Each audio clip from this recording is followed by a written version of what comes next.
And this is our next conic, which is an ellipse, which is, an oval-shaped figure. And it's going to have some different characteristics than a circle. It's still going to have a center. And then it's going to have this D. It's going to have this C distance. And it's going to have a focus or a foci. So this is a focus. And this is called a focus point. And notice C is the distance to the focus from either um,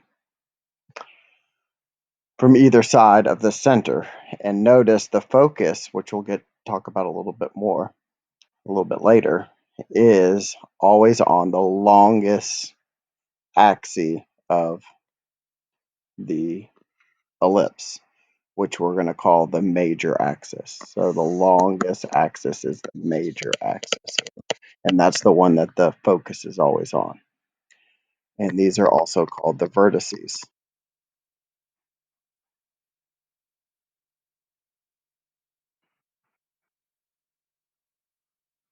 And the ones that are on the minor axis or the smaller axis from the center, these are called the covertices.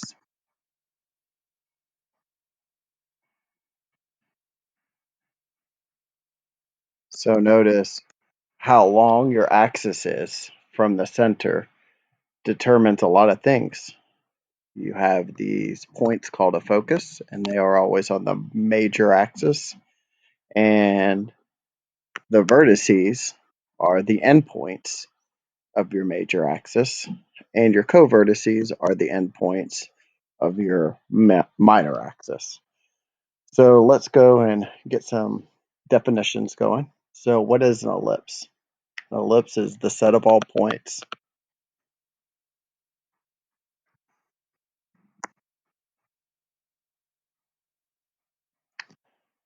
such that the sum of the distances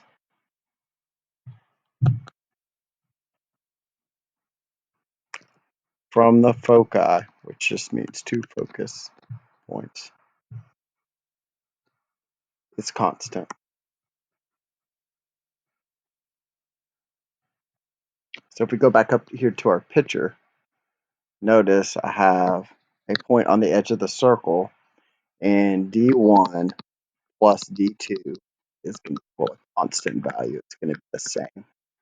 So no matter where I pick a point, so maybe I pick a second point over here, x2, y2, and I go from here to here, right?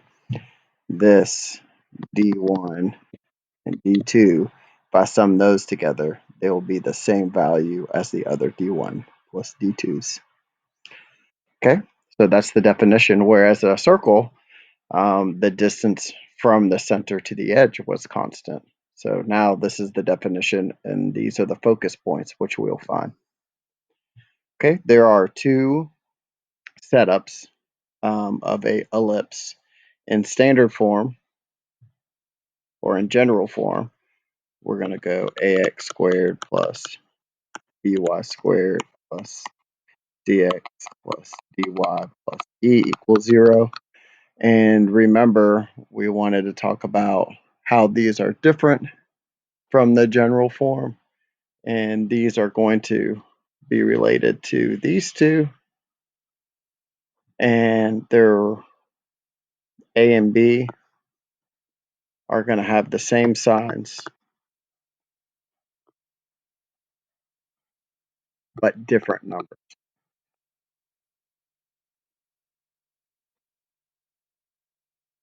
So remember, circle, same sign, same number. So these are going to be different numbers. Okay, so in standard form, I can have a horizontal major axis or a vertical major axis. So it can be stretched bigger left to right, which would be horizontal, or stretched up and down bigger, which would be a vertical major axis. And so we'll write those two things down. It's going to look very similar to the setup of a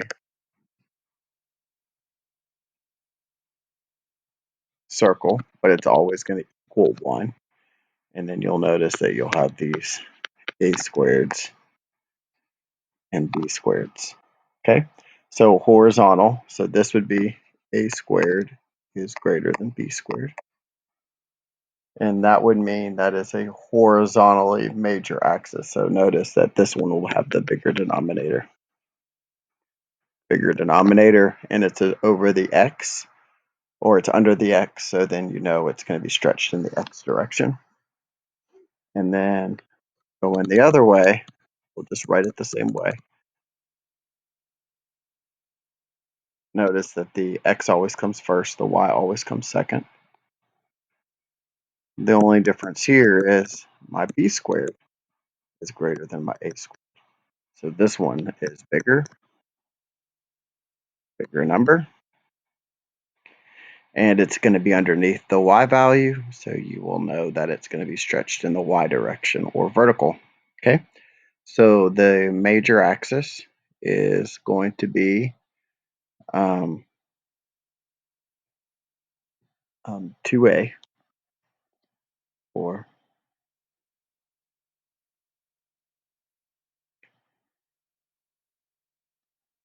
these will either be 2a or 2b, depending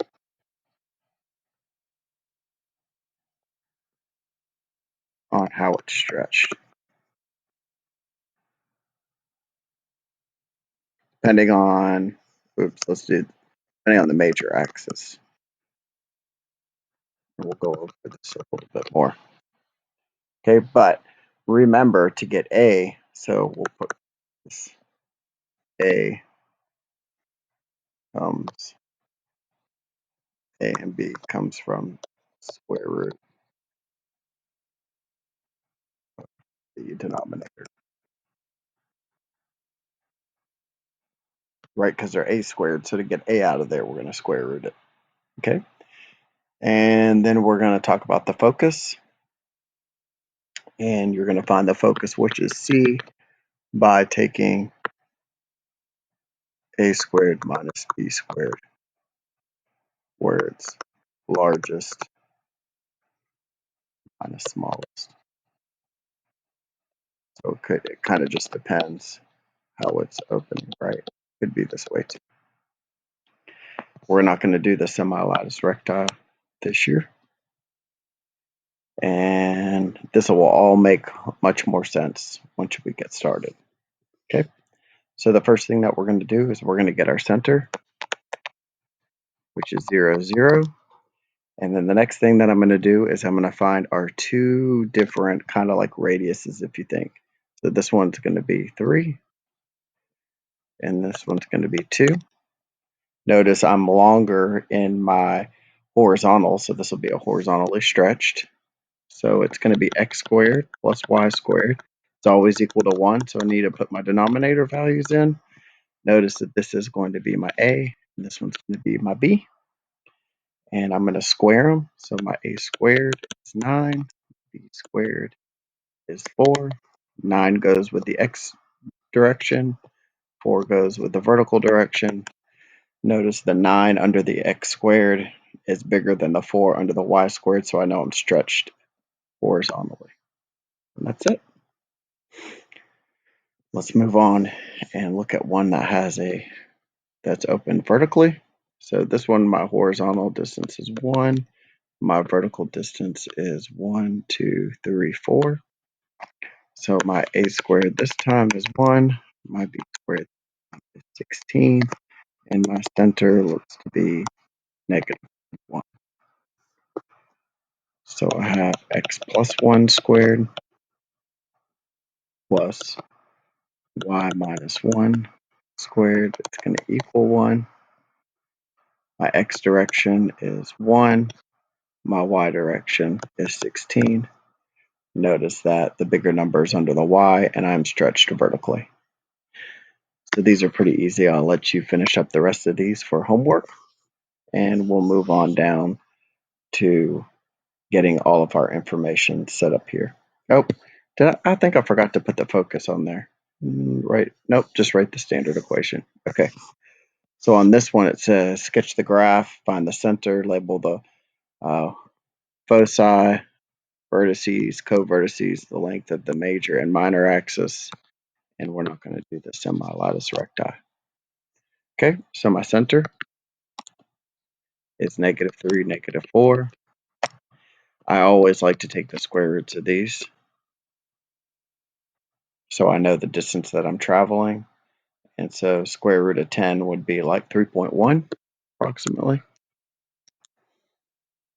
And what else do I want to do? I want to find my C, my distance to my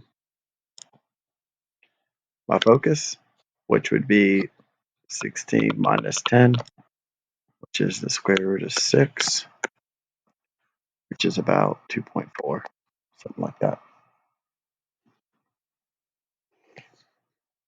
Okay, the next thing that I'm going to do is I want to graph this.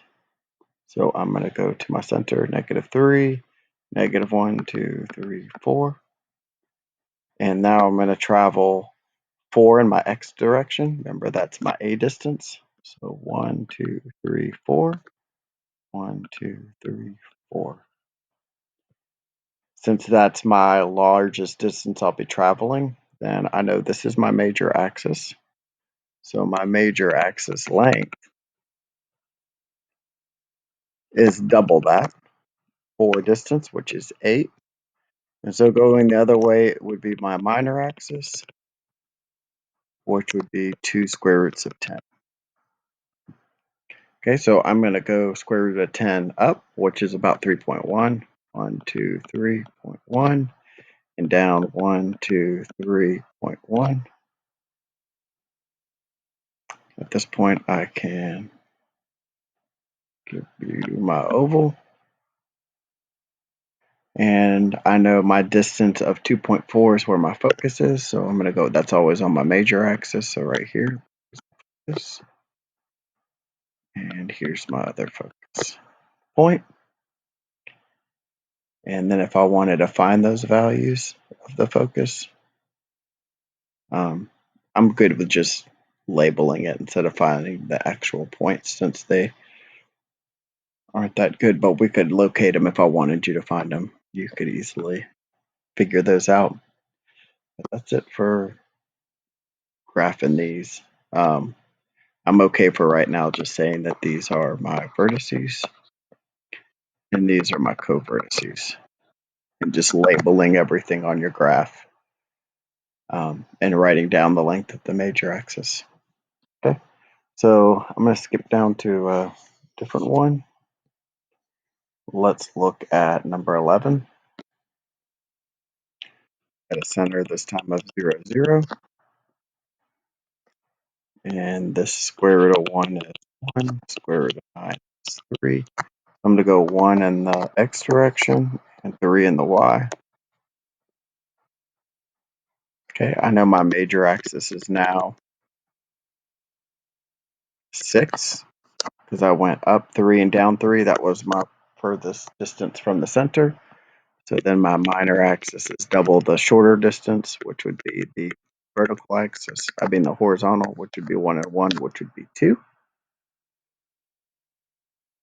I know that my distance to my focus is the 2 denominators subtracted, largest minus smallest, which is square root of 8, which is almost square root of 9, so this is about 2.9-ish. And so I'm going to label that, be really close to the vertices, which are now the vertical distance because that's the longest. And these would be my co-vertices. And I'm just going to get my picture in, and this would be my answer. Okay, so you can finish up the rest of those. I think I got everything on that one. Yep. Okay. The next thing that I'm going to do is the same as before, except this time I am not in standard form, so I need to complete the square. So same as before, I'm going to get my x's and I'm going to line them all up, get them ready to complete the square. This one's nice because it's got that 1x squared, so I'm ready to complete the square right away. And I'm going to get my y. This one's not so nice because I've got 3, so I can't complete the square right away on my y. So this is going to be half of 4, which is 2 squared, which is 4. So I add 4 on that side. I'm going to add 4 on this one. So I could complete the square on this one. It's 2 squared, but I'm not quite ready. My y yet. I need 2 factor out 3, which gets me 2y. Half of 2 is 1 squared is 1. But I really didn't add 1. I added the distributive property of 3 times 1, which is 3. So I get 9, 10, 11, 12. And I just need to complete the square on my y.